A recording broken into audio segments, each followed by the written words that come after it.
ఏది ఏమైనప్పటికీ ఈరోజు మన సత్తన్న జయంతి సందర్భంగా ధిక్కార స్వరం అనేటువంటి ఈ కార్యక్రమాన్ని గొప్పగా ఏర్పాటు చేసినటువంటి మా పృథ్వీ అన్న కానీ విమలక్క కానీ ఈ వేదిక మీద ఉన్నటువంటి పెద్దలందరికీ, కవులకు, గాయకులకు అందరికీ, మా అన్నలందరికీ కూడా మరొకసారి ఉద్యమాభివందనాలు తెలియజేస్తూ, ఈరోజు నేను కొంచెం ముందుగా రావాల్సింది ఆలస్యంగా వచ్చినానా. ఏది ఏమైనప్పటికీ ఈ పేరు వింటే కొందరు అడలు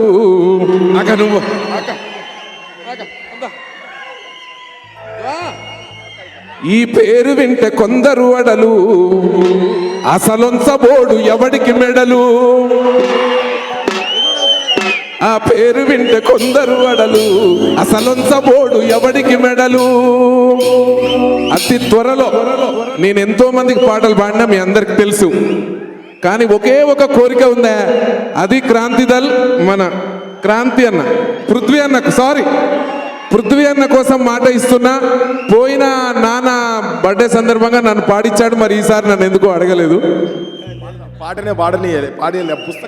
ఓకే అన్న, తప్పకుండా అన్న మంచి పాట చేసి అది అక్క చేతుల మీదుగా రిలీజ్ చేయాలని మనస్ఫూర్తిగా కోరుకుంటున్నాను.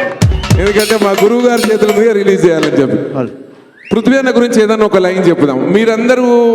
అందరూ మాట్లాడతారు, ఇంకా మేమేం మాట్లాడము, ఏదైనా లైన్ వినిపించాలని మీకుంటుంది. అన్న పృథ్వీ అన్న ఆపద సాపదకు అడ్డుపడిన వాడు, ఆపద సాపదకు అడ్డుపడిన వాడు, కటిక విషమునైన ఓర్పుతో దిగమింగి కలత చెందని వాడు, కపట మెరుగని వాడు, ఎదురు దెబ్బలనేరి ఏసారి ఉన్నాడు. అన్న పృథ్వన్న కంటిలో నా నలుసు, కాలిలో నా ముళ్ళు,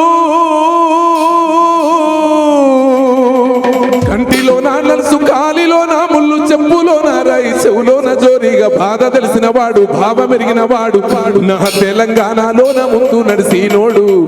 ఓ కోయిలమ్మ చిన్ని సిలకమ్మ నవ్వుల పృథ్వన్న పాట పాడంటే, ఓ కోయిలమ్మ చిన్ని సిలకమ్మ నవ్వుల పృథ్వన్న పాట పాడండో, ఓ కోయిలమ్మ.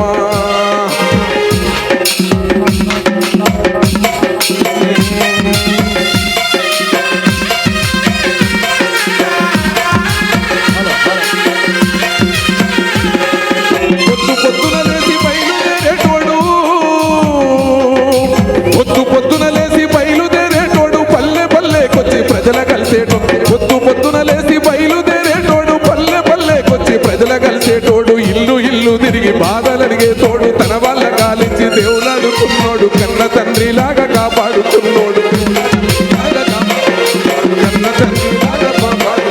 కంటిలో నా నలుసు, కాలిలో నా ముళ్ళు, చెప్పులో నా రాయి, చెవులోన జోరిగా బాధ తెలిసిన వాడు, భావ మెరిగిన వాడు, తెలంగాణలోన ముందు నడిసినోడు.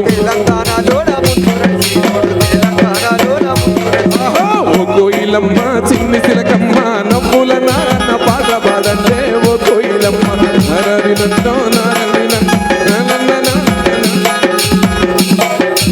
ఆపద సాపదకు అడ్డుపడిన వాడు, కటిక విషమునైన ఓర్పుతో దిగమింగి కలత చెందని వాడు, కపట మెరుగని వాడు, ఎదురు దెబ్బలనేరి ఏసారి ఉన్నాడు.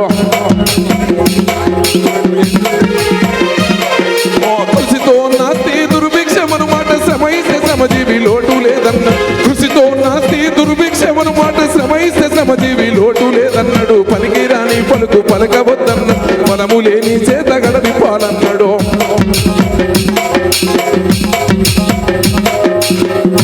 జై తెలంగాణ. సమయం చాలా తక్కువ ఉంది, ఇంకా మా అన్నలు పెద్దన్నలు చాలా మంది మాట్లాడుతున్నారు, నన్ను లోపల తిట్టుకుంటారు. మళ్ళా తప్పకుండా క్రాంతి దళకి ప్రామిస్ చేస్తున్నా. ఏందన్నా నమ్మకం ఉందా లేదా నా మీద? గమ్మత్ ఏంటంటే మీరు అనుకుంటున్నారు కానీ అక్క అన్నట్టు స్మృతివనమైనా ఏది అయినా ఇక్కడున్న అక్క మాట తీసేసే వాళ్ళు ఎవరు లేరు, పృథ్వీ అన్న మాట తీసేసే వాళ్ళు కూడా ఎవరు లేరు. మనందరికి తెలిసిన విషయమే. మనం అడగంది ఎవరేం చేస్తారు? మనం అడగాల, తప్పేముంది? మాలాంటి గాయకులను తయారు చేసి, మా ముందు మా అక్కను తయారు చేసింది, గద్దరన్నను తయారు చేసిన వీళ్ళందరికీ గురువు సత్తన్న. మేము వీళ్ళని ఆదర్శంగా తీసుకొని మేము గాయకులు మేము ముందు ఆడుతున్నాం, పాడుతున్నాం.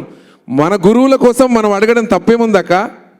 ఇది ముఖ్యమంత్రి గారైనా ఎవరైనా రాష్ట్ర ప్రభుత్వం అనుకూలంగా ఉంటారు. సరే, గతంలో ఏం జరిగిందో నాకు తెలియదు కానీ పక్కా గుర్తిస్తారు, మనకు ఆ గుర్తింపు వస్తుంది. రాబోయే రోజుల్లో మరి వచ్చే సంవత్సరంలో చాలా అఫిషియల్గా జరుపుకుంటామన్నా. అది నా చూపు చూస్తున్నాడు అన్న. ఎందుకంటే నేను పాడే ప్రతి పాట కూడా నా ఫస్ట్ శ్లోత అన్నే ఉంటాడు, కార్లో కూర్చోబెట్టి కాసేపు తిడుతుంటాను నన్ను.